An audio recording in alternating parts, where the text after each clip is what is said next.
मैं अजय सर आप लोग का स्वागत करता हूं अपने यूट्यूब चैनल में। अब से हम लोग हिस्ट्री पढ़ेंगे। हिस्ट्री के छोटे छोटे पॉइंट देखते चलेंगे। जो भी बच्चे, जो भी मेरे दोस्त और भाई और बहन हो, अगर कोई एसएससी हो, रेलवे हो, दरोगा हो, अदर एग्जाम का तैयारी करना चाहते हैं तो हमसे जुड़े। आपको एकदम जीरो टू हीरो बनाएंगे। हिस्ट्री का हर भी पॉइंट, एक भी क्वेश्चन आप लोग से नहीं छूटेगा। तो हम लोग चलते हैं, अब क्लास चालू करते हैं। इसमें ज्यादा बात करने की कोई जरूरत नहीं है। तो हम लोग हिस्ट्री का छोटे छोटे पॉइंट हम लोग देखेंगे। चले, हिस्ट्री में कोई भी ऐसा पॉइंट हो।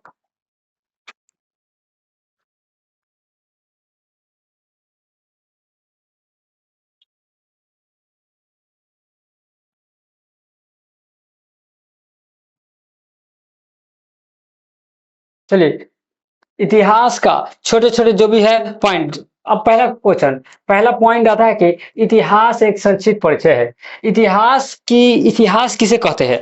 क्वेश्चन ये आता नहीं है, लेकिन हम लोग को जानना एकदम जरूरी है। इतिहास किसे कहते हैं? बीते हुए कल को हम इतिहास कहते हैं। इतिहास में जो भी पास्ट में जो भी घटना हुआ, जो हम लोग को पढ़ने को मिलता है, जो सुनने को मिलता है, उसी को इतिहास कहते हैं। सिंपल भाषा में जाना जाता है, ये पूछता नहीं है। अब इतिहास के बारे में, इतिहास के पिता कौन है? इतिहास के पिता मतलब इतिहास के जनक हो या पिता हो, वह हेरोडोटस है। मतलब क्वेश्चन आ जाता है, इतिहास के पिता या जनक कौन है? तो हेरोडोटस। हेरोडोटस का एक बुक है जिसका नाम है हिस्टोरिका। हेरोडोटस का एक प्रसिद्ध पुस्तक है जिसका नाम है हिस्टोरिका। ए में आपके भारत और फ्रांस के संबंध के विवरण किया गया है। तो क्वेश्चन ये भी आ सकता है कि हेरोडोटस की जो बुक है हिस्टोरिका, उनमें क्या चीज का चर्चा किया गया है? तो क्वेश्चन ये आ जाता है, तो भारत और फ्रांस के बीच में जो संबंध हुआ उसकी चर्चा किया गया है। तो अब हम लोग फिर अगला पॉइंट की देखते चलेंगे। इतिहास के प्रमुख स्रोत। अब देखो, इतिहास के हम लोग कहाँ से कौन पॉइंट लिए गए हैं? इतिहास की जो जानते हैं, इतिहास में जो बीते हुए कल है उसकी कैसे हम लोग जाने, क्यों कैसे जान गए इसकी? इतिहास में पहले ये घटना हुआ, ये घटना हुआ। लोग कितना ईसा पूर्व में भी लोग के घट चर्चा चलता है। कहीं ना कहीं से स्रोत हम लोग लिए हैं, कहीं ना कहीं से हम लोग जानते हैं, क्योंकि हम लोग तो उस समय ये आया पूर्वजों मेरे जिंदा थे नहीं। इतना पुराना पुराना इतिहास है। तो मतलब हम लोग इतिहास का कहाँ कहाँ से पॉइंट लेके इससे स्रोत आपको बताते हैं। मतलब पुरातात्विक स्रोत। पुरातात्विक स्रोत में अन्वेषण। अन्वेषण के मतलब होता है कि कोई भी चीज घटना जो हुआ उसको जांच पड़ताल करके इतिहास की बुक बनाया, बुक से एक चरण निकाला गया था, उसको प्रेजेंट बाहर निकाला उसको। उसके बाद उत्खनन। उत्खनन के मतलब होता है कि मान लीजिए आप ही के दरवाजे पर अगर कोई चीज खनन किया जाए, तो खनते खनते खनते मान लीजिए जाता निकल गया, तो उससे आप ये क्या समझिए कि हाँ, मतलब कि जाता निकला, इसका मतलब ये है कि लोग पहले इस चीज को, लोग यहाँ रहते थे, लोग यहाँ जाता का यूज करते थे।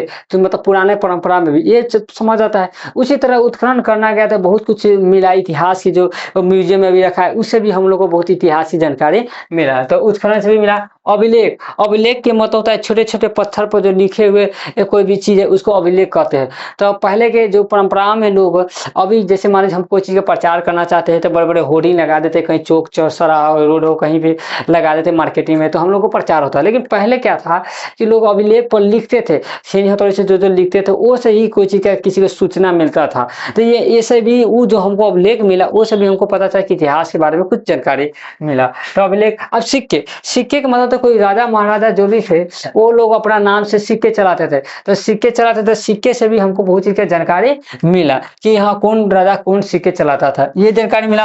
और कला सामगिरिया। कला सामगिरिया से भी बहुत चीजें, जो आर्ट्स का होता है, जैसे आपको हो गया कला सामग्रिया में जो आपको हो गया कोई नृत्य से हो, डांस से हो, मूर्ति से हो, ये सब भी हम लोग को जानकारी हो, मंदिर से जानकारी मिला है।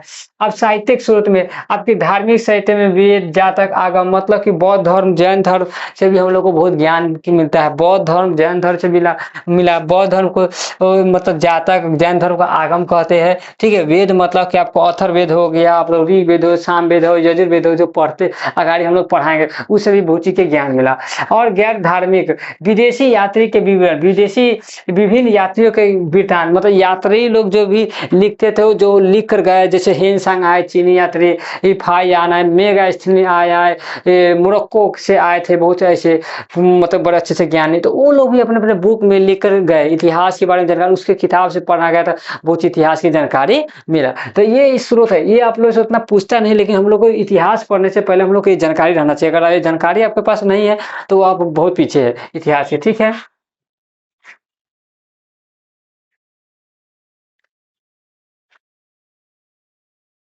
चलिए, इतिहास कुछ कुछ इतिहास जानने से पहले हम लोग को कुछ एज होता है, स्टोन एज, उससे क्वेश्चन आता है, तो वो हम लोग पहले समझ लेते हैं। उसमें से कुछ-कुछ 1-2 क्वेश्चन इसमें से पूछता है, बहुत इम्पोर्टेंट है।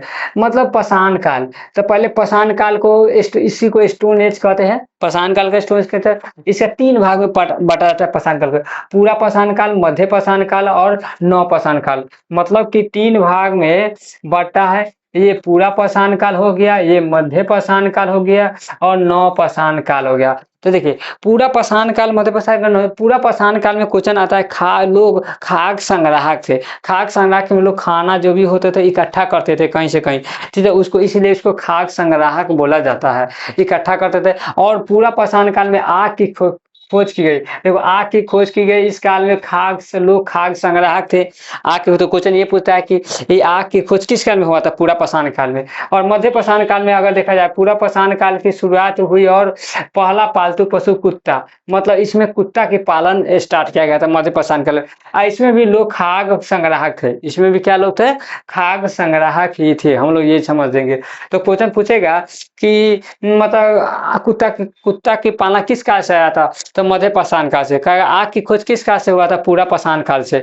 ठीक है। अब उसके बाद ये आ गया नव पाषाण काल। नव पाषाण में कृषि की पहिए की खोज हुई और मनुष्य खाद्य उत्पादक बना। लोग यहाँ खाद्य उत्पादन करने का मतलब लोग यहाँ फसल उगाना स्टार्ट कर देते। फसल को उगाने के बाद में कुछ ज्ञान की प्राप्ति हुई और यहाँ कृषि के भी बहुत अच्छे से मिला, कृषि की खेती। ताम्र पाषाण काल, पत्थर के साथ तांबे का उपयोग शुरू हुआ, इसीलिए ताम्र पाषाण काल कहते हैं। पूछता है कि ताम्र पाषाण के में क्या चीज की जानकारी, मतलब तांबा की जानकारी मिला था। ये आपको मतलब बहुत ही जरूरी, इसमें से क्वेश्चन सबसे आता है। आग की खोज किस काल से हुआ? ये कृषि की शक से किस काल से मिला? नव पाषाण काल से। आग की खोज के पूरा पाषाण काल के कहेगा। कुत्ता के पालना किस काल से हुआ? तब मध्य पाषाण काल। ये दुर्गा के एग्जाम में पूछा हुआ था। ठीक है। अब अगाडि महत्वपूर्ण ऐतिहासिक शब्दावली और तथ्य, कि अगर हम लोग इतिहास पढ़ना चाहते हैं तो इतिहास के बारे में कुछ ही हम लोग को जानकारी बहुत रहना चाहिए। जैसे कुछ पॉइंट है जो तब इतिहास हम लोग को समझने में बहुत अहम भूमिका निभाएगा। ठीक है। तो हम लोग चलते हैं। मैं देखो, एपिग्राफी क्या था? अभिलेखों को अध्ययन को एपिग्राफी कहते हैं। तो हम लोग याद रखेंगे कि अभिलेखों की अध्ययन को एपिग्राफी कहते हैं। बार बार बोलेंगे, उसे याद हो जाएगा हम लोग को। और सिक्कों के अध्ययन को न्यूमिस्मैटिक कहते हैं। सिक्कों का अध्ययन को क्या कहते हैं? न्यूमिस्मैटिक कहते हैं। ये हम लोग जान लेगा। महाकाव्य, विश्व का सबसे बड़ा महाकाव्य महाभारत था। मतलब पूछ देता है कि विश्व का सबसे बड़ा महाकाव्य कौन है? तब महाभारत। महाभारत की पुराना नाम जय संहिता था। महाभारत के लेखक का नाम महर्षि वेद व्यास है। मतलब महर्षि वेद व्यास है। महाभारत के लेखक का नाम महर्षि वेद व्यास है। इनकी पुराना नाम जय संहिता था। ये याद रखेंगे। टेराकोटा किसे कहते हैं? पकी हुई मिट्टी को टेराकोटा कहते हैं। तो इस ऑब्जेक्टिव पॉइंट में आ जाएगा कि टेराकोटा किसे कहते हैं? पकी हुई मिट्टी को टेराकोटा कहते हैं। ये हम लोग जानकारी रखेंगे। कृषि और सिक्के के बारे में, कृषि और सिक्के के बारे में हम जानते हैं। कृषि के सबसे प्राचीनतम साक्ष्य लोहड़ा देव और मेहरगढ़ में मिला था। कृषि की प्राचीनतम साक्ष्य लोहड़ा देव और मेहर, अगर कहेगा आधुनिक संसाधन से के रूप से कृषि के साक्ष्य कहाँ मिला है? तो लोहड़ा देव मानेंगे। लोहड़ा देव कहाँ है? उत्तर प्रदेश में। लेकिन सीधे कहेगा कि कृषि के साक्ष्य कहाँ से मिला है? तो मेहरगढ़। मेहरगढ़ मानेंगे। मेहरगढ़ कहाँ है? बलूचिस्तान पाकिस्तान में पड़ता है। मेहरगढ़ कहाँ है? तो बलूचिस्तान पाकिस्तान में पड़ता है। ठीक है। और उसके बाद भारत के पहला सिक्का कौन है? आहत और पंचमार्क। ये भी क्वेश्चन आता है कि भारत के पहला सिक्का कौन है? आहत और पंचमार्क है भारत का पहला सिक्का। आहत और पंचमार्क। सर्वाधिक स्वर्ण मुद्रा गुप्त काल में मिला था। मतलब सर्वाधिक सोना का सिक्का किस काल से मिला था? तो गुप्त काल से मिला था सर्वाधिक सोना। शुद्ध सोने के सिक्के मिला था कुषाण वंश, कुषाण शासक से। कहेगा शुद्ध सोना का सिक्का किस काल से मिला था? किस राजा ने बनाया था? तो कुषाण शासक ने शुद्ध सोना। और शीशा के सिक्का, शीशे के सिक्का किसने बनाया था? सातवाहन वंश ने। शीशे के सिक्का किसने बनाया था? सातवाहन वंश। ये सब ऑब्जेक्टिव हम लोग बार बार पढ़ेंगे, बार बार लिख के पढ़ेंगे। याद है, आप लोग लिख के पढ़िएगा। बहुत ऐसे बच्चे हैं कि लिख के नहीं पढ़ते, सोते कि क्लास में ही याद हो जाए, और ऐसे देख ले, सोते समय भी देख लेगा, कभी कहीं बैठते समय देखना है, कहीं गाछी हो चौराहे पर देख लेगा, तो उसे याद नहीं होता। 2 दिन में याद आएगा, बस तीसरे के दिशा भूलना स्टार्ट कर दिया। अगर आप बिगनर है, अगर मेरे सजेस्ट मान देता, अगर बिगनर है तो कोई भी टीचर से पढ़िए, हमसे पढ़िए या किसी और टीचर से पढ़िए। अब छोटे छोटे पॉइंट को लिखना स्टार्ट कीजिए, लिख कर नोट्स बनाइए। और नोट्स को क्लास एक बार क्लास नेक्स्ट क्लास करने से पहले आप उस चीज को रिवीजन कर लीजिए 2-4 बार, तब आप नेक्स्ट क्लास में मतलब प्रेजेंट हुई है, तो आपको बहुत अच्छा लगेगा, बहुत अच्छा समझ आएगा जो भी सब्जेक्ट हो, ठीक है। ये मेरा एक सजेशन है। तो तो शीशे के सिक्के मिला था, सातवाहन वंश ने शीशे के सिक्के चलाना स्टार्ट किए थे।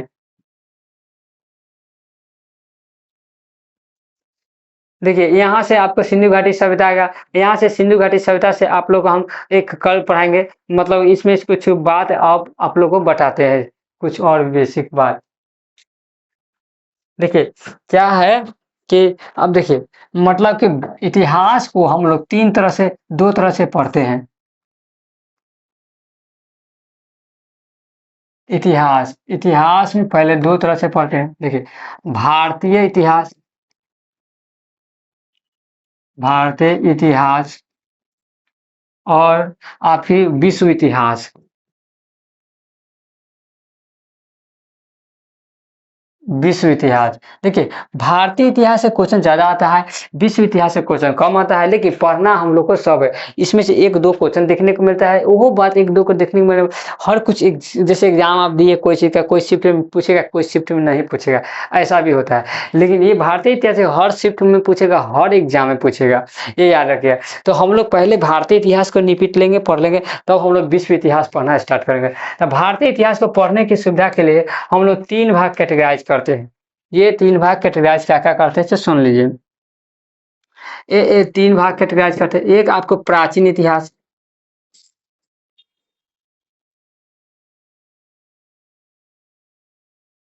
प्राचीन इतिहास, एक आपको मध्यकालीन इतिहास,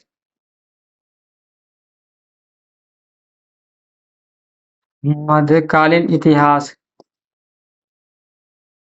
और एक एक आपको आधुनिक इतिहास, आधुनिक इतिहास। देखिए, ये प्राचीन इतिहास में आप लोग को आर्य लोग के बारे में जानकारी मिलेगा। आर्य, आर्य लोग जो आए थे, आर्य की संस्कृति के बारे में पढ़े, जो आर्य लोग कैसे आए, मध्य एशिया से आया था। क्वेश्चन तो सबसे पहले पूछता है कि आर्य लोग कहाँ से आता है, मध्य एशिया से। ये हम एक बार एग्जाम दिए थे, ये मतलब दरोगा, अथी फायरमैन का होता है ना, दरोगा का एग्जाम, फायरमैन का, उसमें हम दिए थे, तो क्वेश्चन आया था कि आर्य लोग कहाँ से आया था, मध्य एशिया से आया था। मध्यकालीन इतिहास में आपको हिंदू मुस्लिम की संस्कृति के बारे में पढ़ना होगा। जो अब मुस्लिम लोग जो भी आए, आक्रमण करने उन्हें आए थे 712 में जो आए थे, ये तो ये सब के बारे में, घटना के बारे में पढ़ना होगा। और आधुनिक इतिहास से आंग्ल भारतीय, जैसे एंग्लो इंडियन जो अंग्रेज लोग आए थे, तो अंग्रेज कैसे कब्जा किए, करते उरते, जो भी हम लोग कैसे आज़ाद हुए, इस घटना के बारे में आधुनिक इतिहास से क्वेश्चन पूछेगा। क्वेश्चन सबसे कम आता है प्राचीन इतिहास से, उससे ज़्यादा आता है मध्यकालीन इतिहास से, और उससे ज़्यादा आते हैं आधुनिक इतिहास से। लेकिन हम लोग को पढ़ना बहुत जी, पढ़ना तो ज़रूरी है। अगर कोई बच्चा सोचेगा मध्यकालीन इतिहास से स्टार्ट कर दे, तो उसको समझने में दिक्कत होगा। इसीलिए हम ज़्यादा सजेस्ट करते हैं, बिगिनर है तो आप सीधे प्राचीन इतिहास से पढ़ना स्टार्ट कीजिए। बिगिनर है तो अगर कोई बच्चा बहुत कुछ दिन से तैयारी कर रहे हैं और अच्छे जानकारी है उनके पास प्राचीन इतिहास के बारे में, तो कोई जो नहीं, वो आप यहाँ से भी स्टार्ट कर सकते हैं, यहाँ से भी स्टार्ट कर सकते हैं, ऐसा कोई इशू नहीं होगा। लेकिन बिगिनर के लिए वही ठीक होगा। तो हम पहले पढ़ाएंगे प्राचीन इतिहास, जो आर्य लोग से आएंगे, उसके बाद मध्यकालीन इतिहास, उसके बाद आधुनिक इतिहास। तो प्राचीन इतिहास से पढ़ना स्टार्ट करेंगे। और कल से अब हम लोग पढ़ेंगे सिंधु घाटी सभ्यता के बारे में पढ़ेंगे। सिंधु घाटी सभ्यता से स्टार्ट करेंगे, और सिंधु घाटी सभ्यता से लेते लेते पॉइंट है, ज़्यादा दिन के क्लास नहीं होगा, प्राचीन है जो जल्दी ही खत्म हो जाएगा, ठीक है। तो अगर आप लोग को कुछ मेरा वीडियो अच्छा लगता है, तो मेरा लाइक और सब्सक्राइब कर दीजिएगा, और मेरे को शेयर भी कर दीजिएगा अगर अच्छा लगता है तो। ये और जो भी कुछ इशू हो तो मेरे कमेंट बॉक्स में दीजिएगा, फीडबैक मेरा ज़रूर दीजिएगा, आप लोग से रिक्वेस्ट है।